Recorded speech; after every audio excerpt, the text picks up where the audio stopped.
Fim de ano chegando e eu tô aqui para te falar sobre alguns livros de história que a gente pode ler durante as férias. Se você tiver mais tempo, você lê mais. Se você tiver menos tempo, você lê menos. O importante é que você tenha acesso a livros importantes, livros que são legais de serem lidos para você, para sua vida, tá? Se você for estudante, se você for uma pessoa professora, esse livro ele é útil até para quem não é da educação, não trabalha com educação, mas quer saber melhor como é que é o nosso país e o mundo.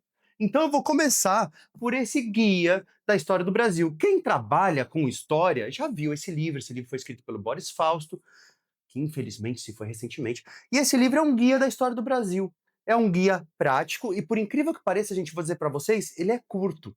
Porque para falar do Brasil inteiro em só essas páginas aqui, acaba que é um resumo, beleza? Então se você quer um resumo sobre a história do Brasil de uma forma bem clássica, bem tradicional, porque esse livro não é dos mais recentes, esse é o livro, História do Brasil, do Boris Fausto. Agora, se você quiser uma história do Brasil um pouco mais recente, aí eu já recomendo fortemente esse livro escrito pelas historiadoras Lilia Moritz Schwartz e também a Heloísa Starling, beleza? É isso aí, Heloísa Starling. Então, esse livro aqui, você fala, pô, professor, mas é o mesmo tamanho e tal. É, só que é um livro muito mais cultural. Vai falar muito mais dos costumes brasileiros do que esse aqui, que vai focar mais em política. Por isso que ele é mais tradicional, mais clássico. E esse aqui é um pouquinho mais com a nossa visão atual de mundo, que dá mais valor para o lado cultural das coisas. E você consegue perceber isso até na capa, né? Que vai falar de sociedade, de trabalho, de diversidade brasileira. Então, esse conjunto, esses dois livros, se você ler esses dois, você com certeza vai poder dizer assim: eu entendo um pouquinho da história do Brasil, eu tenho noção sobre a nossa história. Agora, professor, não tenho tempo para ler esse livro grandão, não. Eu tenho um pouco tempo. Então, a Mário Del Priori tem essa breve história do Brasil, beleza?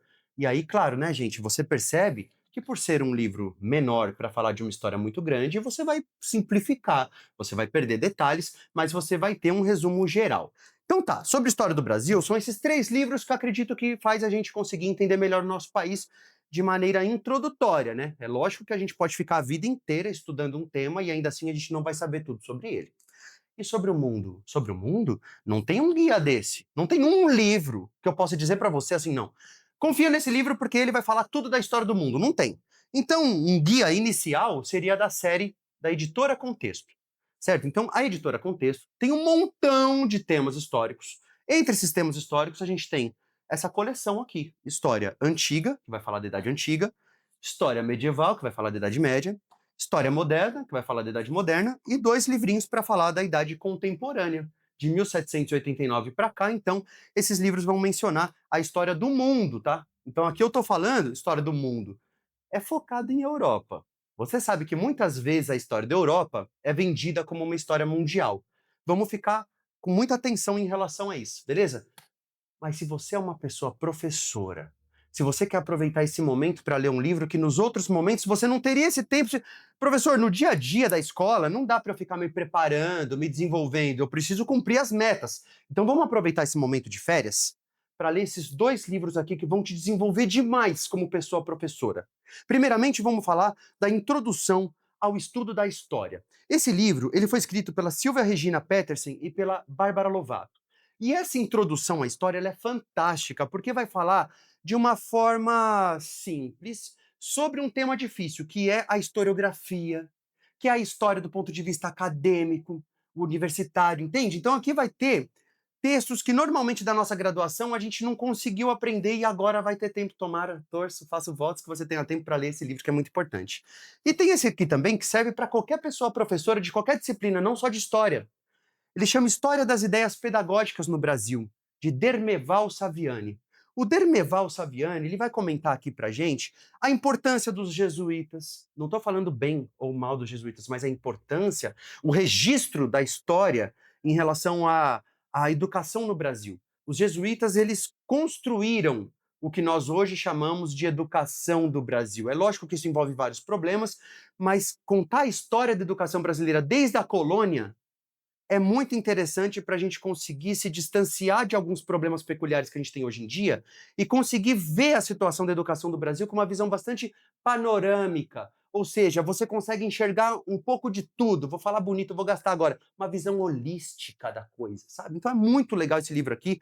E eu vou falar um detalhe, gente. Esse livro aqui eu gosto dele porque o material que ele é feito, sabe? eu fico nessa. Nerd é fogo, né? A gente fica prestando atenção no material que tem o livro. Meu Deus. E agora, como extra, como bônus, eu vou falar dois livros que eu li aqui durante o ano que eu me interessei muito. É claro que eu li outros livros, mas eu não vou ficar aqui gastando, falar assim, olha todos os livros que eu li, porque me parece um pouco arrogante. Parece que a pessoa que quer mostrar a pilha de livros que leu, ela quer mostrar para você de alguma forma que ela é superior a você. Eu não quero isso. Eu quero mostrar que cada livro que é lido, ele tem que trazer alguma transformação na gente, um desenvolvimento, sabe? Então, estou aqui para falar sobre dois livros que me ajudaram a desenvolver minha capacidade intelectual esse ano. Então, um deles é do José Murilo de Carvalho, chamado Os Bestializados. Pô, professor, esse livro é um clássico, ele fala sobre o começo da República Brasileira. Esse livro é muito legal, para mim, minha interpretação pessoal desse livro, é uma defesa ao povo brasileiro. Porque muita gente fala que durante a República o povo não estava nem aí, o povo não queria nem saber, não é bem isso. É que o sistema político da época, e talvez até hoje, ele é feito para que o povo fique distante. Então, o povo que viu a República nascendo não é que ele não tinha interesse nisso, ele era excluído disso. E muitas vezes ele se posicionava como: olha, eu não ligo então para vocês mesmo porque era uma forma de resistência. O autor usa o termo bilontra para dizer que as pessoas do Rio de Janeiro da época eram, na verdade, malandras, espertas por se distanciarem da política, porque a política era um jogo feito para enganar essas pessoas. Então, o fato delas negarem o jogo político, o sistema político, não era uma coisa que deixava elas bestializadas. Era algo que deixava elas em resistência, em sinal de alerta e resistência. É uma nova forma de encarar o nosso povo ser distante da política. É porque muitas vezes a política não foi feita pra gente, então a gente reage a isso de uma forma peculiar, beleza? Então esse livro é um livrão, recomendo fortemente. E se você quiser sair um pouco daquela neura de falar só de Europa, Europa, Europa, para desse livro aqui, escrito por Toyin Falola. Esse livro ele vai falar mais da Nigéria, tá, gente? O título fala de culturas africanas, mas ele praticamente fala da Nigéria. Agora é muito legal entender um país, a história de um país africano e as culturas de um país africano, para a gente parar de ter essa visão do europeu sobre a África. Esse livro aqui faz a pupila dilatar, fala, nossa, quanta coisa que eu não sabia, quanta coisa que eu não sei, quantas formas de enxergar o mundo, quantas perspectivas de mundo, né? Quantas formas culturais de se expressar, de valorizar uma coisa ou outra. Então esse livro aqui, ele é o bônus do bônus, certo? Se você puder ler esse livro também é fantástico. Deixa um comentário de um livro que você leu esse ano e foi importante para você. Deixa um comentário sobre o que você gostaria que eu falasse aqui, se você quer que eu mostre os outros livros que eu tenho, porque a gente está aqui para conversar e final de ano, se possível, a gente vai se divertir e também aprender um pouquinho, por que não? Um beijo e até o próximo vídeo.